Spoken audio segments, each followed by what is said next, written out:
नागपुरातील कळमना पोलीस ठाण्याच्या हद्दीत एक घातक शस्त्र बाळगणाऱ्या आरोपीला अटक करण्यात आली आहे।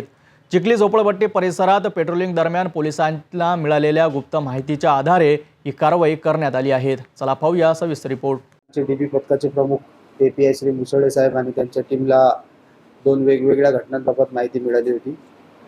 पहिल्या घटनेत रेकॉर्डवरील आरोपी परमेश्वर उर्फ भांजा गोपाल शाहू वय 25 वर्ष हा चिखली वस्तीत हातात शस्त्र घेऊन धामधूम करीत असल्याची माहिती मिळाल्यावर त्यांनी त्याला ताब्यात घेऊन निशस्त्र करून त्याच्या विरुद्ध 425 भारतीय हत्यार कायद्यान्वये गुन्हा नोंद केला।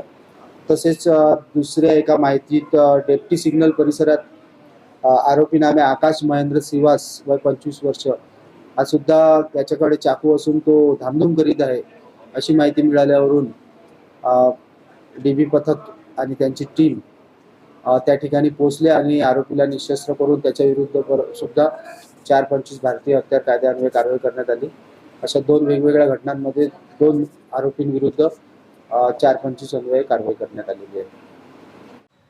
येवती नागपूरमधील कळमना पोलीस ठाण्याच्या हद्दीत घडलेल्या एका महत्त्वाच्या घटनेची माहिती। पोलिसांनी सतर्कतेने केलेल्या या कारवाईमुळे परिसरातील कायदा व सुव्यवस्थेचा प्रश्न पुन्हा एकदा अधोरेखित केला आहे।